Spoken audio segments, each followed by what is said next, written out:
وَدَّ كَثِيرٌ مِّنْ أَهْلِ الْكِتَابِ لَوْ يَرُدُّونَكُم مِّن بَعْدِ إِيمَانِكُمْ كُفَّارًا۔ بہت سے اہل کتاب یہ چاہتے ہیں کاش کہ وہ تم کو ایمان کے بعد کافر بنا کے لوٹا دے۔ اس لیے انہوں اسلام میں کنفیوژن ڈالتے رہتے ہیں، اسلام میں ایسا کیوں ہے ویسا کیوں ہے، تمہارا تم دیکھو رہے اپنا، ہاں جی، اچھا ان کے بارے میں بولے نا ان کو بڑا غصہ آتا ہے، ہمارے بارے میں کیسا، اور تم جو بول رہے ہیں تمہارے کو ڈھیلے ہمارے کو نکو کیا۔ تو اللہ نے فرمایا کہ اہل کتاب میں سے اکثر لوگ یہ چاہتے، اہل کتاب بولے تو یہودی اور عیسائی، یہودیوں کو تورات دی گئی، عیسائیوں کو انجیل دی گئی، ان کو اہل کتاب کہا جاتا ہے۔ تو بہت سے اہل کتاب یہ چاہتے ہیں کہ تم کو ایمان لانے کے بعد کافر بنا کے چھوڑ دے۔ حسدا من عند انفسہم، کیوں؟ ان کو تم سے حسد ہے، تمہارے پہ جلتے ہیں۔ انہوں بولتے تھے اللہ کی مہربانی کتابیں ہمارے کو دی گئی، کس کو بھی نہیں ملنا ہے، اللہ کا فضل ہے، اللہ جس کو چاہے عطا فرما دے۔ من بعد ما تبین لهم الحق، حق ظاہر ہونے کے باوجود بھی وہ تمہارے ساتھ حسد کرتے ہیں۔ اب جب یہ تم سنو گے تمہارے کو بہت ٹینشن آ رہا ہوگا، ارے بیٹے ہمارے بارے میں ایسا بولتے ہیں۔ اللہ نے فرمایا اے مسلمانوں ٹینشن نہ لو، صبر کرو، فاعفوا واصفحوا، معاف کر دو، درگزر کر دو، دل بڑا کرو۔ جی ایمان والے کا دل جو ہے بڑا رہتا ہے، جی جیتنا کمال نہیں ہے، ہارنے کو بھی برداشت کرنا بہت بڑا دل ہونا اس کو، جی۔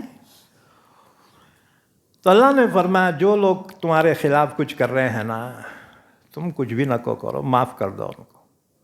فاعفوا واصفحوا، یہ دلیل قرآن کی ہے، یہ ہماری رائے نہیں ہے۔ یہ لوگ بولتے ہیں مول صاحب زیادہ صبر کرے تو خبر میں چل جاتے ہیں۔ میں بولا انہیں خبر میں گیا تو اچھا ہے بیٹا۔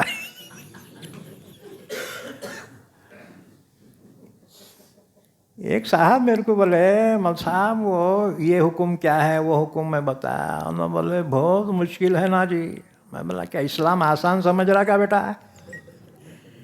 ہاں جی، اسلام آسان نہیں ہے، بہت پابندیاں ہیں اس میں۔ اور ہم بولتے ہیں آزاد رہنا پھر مسلمان رہنا، نہ، اس کا جو رزلٹ ملنا نا اسلام کا، وہ تو پابندی کرے تو رزلٹ ملتا ہے، ہاں جی۔ تو کتنا بڑا دل گردہ چاہیے کہ اپنے دشمن کو، ظالم کو معاف کرنا، ہاں جی، یہ اخلاق کا اعلیٰ معیار ہے یہ۔ فاعفوا واصفحوا، معاف کر دو، درگزر کر دو۔ حتی یأتی اللہ بامرہ، اللہ خود جو ہے اپنا حکم لے آئے گا، حکم سے مراد اللہ خود سزا دیں گا۔ تو تم اپنے ہاتھ میں قانون کیوں لیتے، اللہ پہ چھوڑ دو۔ چنانچہ ایسی ہوا، اللہ نے بدر میں اپنا حکم نازل فرمایا، اور جتنے کٹر تھے نا 70 بدر میں مارے گئے، ابو جہل سمیت۔ تو اللہ پہ چھوڑ دو، آپ خود انوالو ہوتے اور جوتے کھاتے، تم ایسا کیوں بولے، بولو نہ کو، اپنا معاملہ اللہ کے سامنے رکھو۔ اللہ کے رسول کے ایک بیٹے کا انتقال ہوا، عبداللہ، تو کافروں نے تانا دیا ان کی نسل کٹ گئی، اب ان کا دین ان کی زندگی تک رہیں گا، انہوں چلے گئے تو آگے ان کے بیٹے نہیں ہیں۔ حضور کو بڑا صدمہ ہوا، ایک تو بیٹے کے انتقال کا، اور دشمن ہمدردی کرنا چھوڑ کے اور ٹارچر کر رہے۔ تو اللہ نے اپنے نبی پر قرآن کی سورت نازل فرمائی، اِنَّا أَعْطَيْنَاكَ الْكَوْثَرَ، ایک نعمت اگر چھن گئی تو آپ افسوس کیوں کر رہے، ہم نے تو آپ کو خیر کثیر عطا کی ہے، آپ کو ہم نے جنت کی نہر کوثر عطا کی، خیر کثیر عطا کی، لہٰذا دشمن کے منہ نکو لگاؤ. فصلی لربک وانحر، دو کاماں کرو، نمازوں کا اہتمام کرو اور قربانی دو. ان شانئک ھو الابتر، یقیناً آپ کا دشمن ہی بے نام و نشان ہو جائیں گا. ہاں جی، ہم تبصرے کر کے پھنس جاتے ہیں. نہ کہو، زبان پہ ذرا کنٹرول رکھو، دل ذرا بڑا کرو، تھوڑا صبر کرو.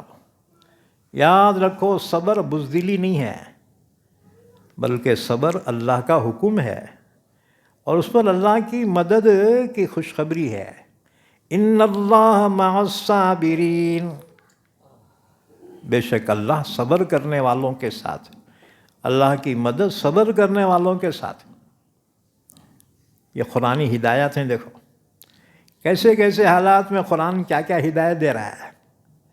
قرآن کبھی اپنے ماننے والوں کو مایوس نہیں کرتا ہے، حوصلہ دیتا ہے. کبھی صبر سے، کبھی عزم سے قرآن رہنمائی کر رہا ہے. ان اللہ علی کل شیء قدیر، بے شک اللہ ہر چیز پر قادر ہے.